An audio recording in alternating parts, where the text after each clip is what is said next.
Hola, buenos días. Vamos a hablar hoy de la transformación que ha anunciado AT&T hace poco y que consiste en escindir o separar su división de medios, que es la Warner de toda la vida que compró hace poco, en una empresa independiente. Lo primero que nos llama la atención es que la Warner la compró hace poco, en 2018. Entonces, claro, si ahora no la vende, la escinde, pues parece que la operación no le ha salido como esperaba. Porque en su día, cuando anunció la compra, pues la idea que anunció era mantenerla de forma indefinida. Entonces, ¿por qué no le ha salido bien a la AT&T esta operación de compra de la Warner? Pues creo que para entenderlo bien, lo mejor es ver primero una visión general del sector de las telecos y de las grandes tecnológicas. En estos dos gráficos vemos que AT&T se ha multiplicado por 3-4 veces más o menos desde 2004 y Google en ese tiempo se ha multiplicado por 50 veces. Claramente la evolución de Google ha sido mejor. Y más o menos esta ha sido la evolución de todas las telecos y de todas las grandes tecnológicas. Lógicamente no lo han hecho todas igual, pero AT&T representa bien al conjunto de las telecos y Google representa bien al conjunto de las grandes tecnológicas. Así que yo creo que lo importante es hablar de las diferencias entre estos dos sectores, ver qué es lo que ha pasado. Las telecos han tenido una rentabilidad inferior a la media del mercado en la última década. ¿Por qué ha sucedido esto? Pues lo hemos hablado en otros vídeos y lo habréis visto en muchos sitios. Resumiendo, el argumento principal que se suele dar en contra de las telecos es que su producto apenas se diferencia de la competencia. Es decir, que a la gente ve poca diferencia entre ser cliente de AT&T o ser cliente de Verizon, por ejemplo.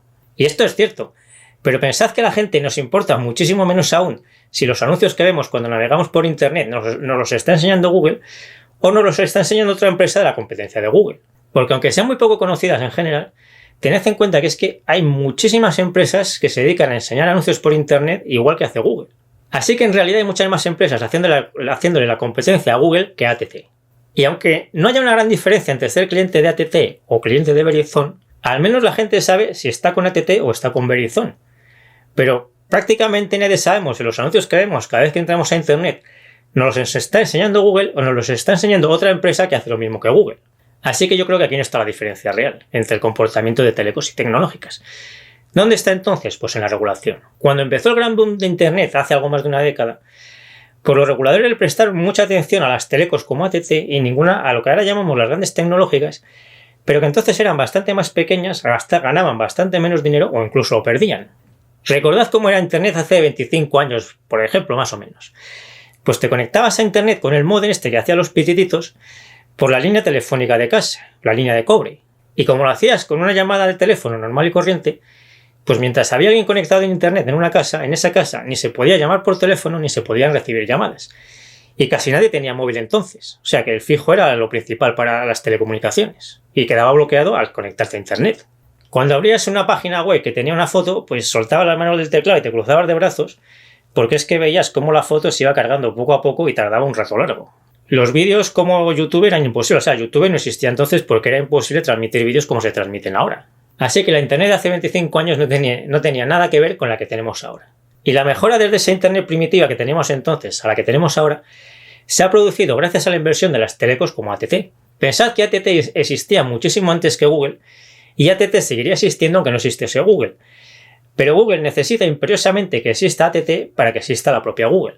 El caso es que, visto lo visto, para las telecos habría sido mejor no hacer las inversiones que han hecho en los últimos 20 años y que siguiésemos con aquella Internet primitiva de los pitiditos del módem y todo esto, porque en ese escenario las telecos eran mucho más rentables de lo que son ahora.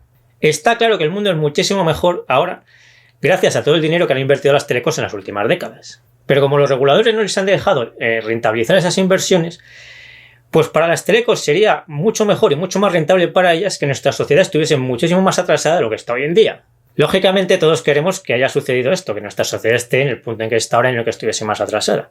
Pero lo que quiero que veáis es que a los mayores artífices de este salto de la sociedad, que han sido las telecos y no las tecnológicas, no les ha resultado rentable hacer ese avance, producir ese avance. El caso es que han ido pasando los años y los reguladores han seguido presionando mucho a las telecos. Entonces las telecos han buscado formas de aumentar su rentabilidad para intentar tener un crecimiento mayor de sus beneficios. Y en el caso de AT&T lo que hizo en 2018 fue comprar la Warner para intentar unir el negocio de las telecos con el negocio de los contenidos. La idea era ser dueño a la vez de los contenidos y de las redes por las que se transmiten esos contenidos, el canal, que son las redes de Internet. Pero al final son negocios muy diferentes y AT&T no ha conseguido que esa mezcla le diera buenos resultados. Y por eso ha anunciado la escisión del negocio de medios que estamos hablando y que la va a hacer así. Va a fusionar Warner con Discovery. Y aquí veis en esta diapositiva todos los medios que va a tener la nueva empresa, la empresa que es la unión de las dos. Los accionistas de ATT van a tener el 71% de la nueva empresa y los de Discovery el 29%. Y fijaros que son los accionistas de ATT y no ATT, porque las acciones de esta nueva empresa se van a dar a los accionistas de ATT. No es que ATT vaya a tener el 71% de la nueva empresa de medios. Un detalle curioso e importante es que, como veis, la nueva empresa de medios la va a dirigir el actual presidente de Discovery, a pesar de que es la parte pequeña de esta fusión. En general, en un caso así, el presidente de la nueva empresa lo pondría ATT, porque sus accionistas van a tener el 71%. Pero en este caso es al revés. Y esto nos dice que ATT ve que sus directivos entienden de telecos, pero no tanto de medios. Y que por eso prefieren que la nueva empresa la dirija el presidente de Discovery, porque ellos sí que entienden de medios. Y este es un buen detalle, elegir al que lo va a hacer mejor y no empeñarse en que el que tenga más porcentaje ponga al presidente. En realidad lo que está haciendo ATT en este caso, con esta operación, es deshacer la compra de la Warner. Yo creo que con otra regulación más favorable para las telecos o más justa, esta compra de la Warner no la habría llegado a hacer. Pero dentro de lo malo se ha dado cuenta pronto de que este no es el camino correcto y ha encontrado una solución que me parece bastante buena, que es esta escisión, y ahora vamos a ver las cifras. Yo creo que con este cambio ATT mejora y va a pagar más dividendos en el futuro. Pero vamos a ver cómo se va a hacer este proceso. Actualmente, antes de la escisión, ATT es una empresa con un payout alto, una deuda un poco alta por la compra de la Warner y un crecimiento de los dividendos muy estable pero un poco bajo, del 2% al año más o menos. Con esta operación, con esta escisión, ATT va a recibir 43.000 millones de dólares, con lo cual su ratio deuda neta EBITDA va a bajar hasta las 2,6 veces, cuando cierre esta transacción, o sea, esta escisión a mediados de 2022 más o menos. Y para finales de 2023 se espera que este ratio deuda neta EBITDA ya esté por debajo de las 2,5 veces, y eso teniendo en cuenta que con su nueva situación va a aprovechar para invertir más de lo que tenía pensado en el despliegue de la fibra y del 5G. Inicialmente ATT va a bajar su payout hasta el 40-43%, calculado sobre un flujo de caja libre de 20.000 millones de dólares al año. Esto supondrá un dividendo por acción de ATT de más o menos entre 1,10 y 1,15 dólares, que es bastante menos que el dividendo de 2,08 dólares que está pagando ahora mismo. Pero hay que tener en cuenta que los accionistas de ATT van a recibir acciones de esa nueva empresa de medios, y eso también hay que tenerlo en cuenta para calcular el dividendo total, claro, que es lo importante. Ahora mismo no sabemos cuánto valdrán las acciones de la nueva empresa de medios que se van a recibir por tener acciones de ATT. Pero por los ingresos y EBITDA que va a tener la empresa nueva, pues yo calculo que van a ser entre 10 y 15 dólares por acción de ATT, lo que se va a recibir. Es decir, si ahora tenemos 100 acciones de ATT que nos pagan un dividendo de 2,08 dólares, vamos a pasar a tener 100 acciones de ATT que nos pagarán un dividendo de 1,10 o 1,15 dólares y otras 100 acciones de la nueva empresa de medios que tendrán un precio en el mercado de unos 10-15 dólares por acción. En principio, en el caso de los inversores de largo plazo, creo que lo mejor será vender las acciones de la empresa de medios que se reciban. Pero esto tampoco hay que hacerlo a lo mejor el primer día, puede ser que sea mejor esperar un poco. Y con ese dinero, se haga cuando se haga, pues comprar más acciones de ATT o de la empresa que sea. Si hacemos esto, o sea, lo de vender las acciones de la empresa de medios que nos toquen y comprar más acciones de ATT o otra empresa, pues el dividendo total, que es lo que importa, pues probablemente baje algo, a lo mejor alrededor de un 20% respecto a los 2,08 dólares actuales.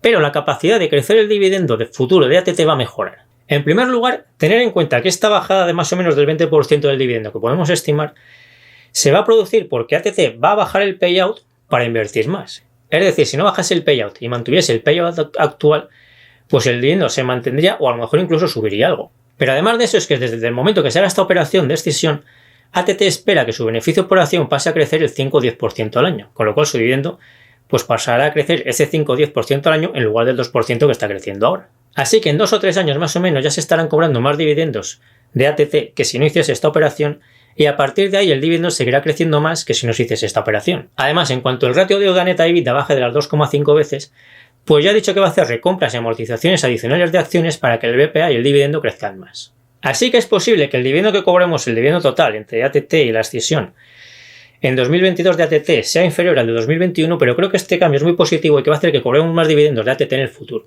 Y además en un futuro bastante cercano, no dentro de 10 o 20 años, sino en 2 o 3 años. Y además se va a tener una acción, la de ATT, que estará probablemente mejor valorada por el mercado y cotizará PER más altos porque tendrá un crecimiento del beneficio por acción y el dividendo más alto que el que tiene ahora.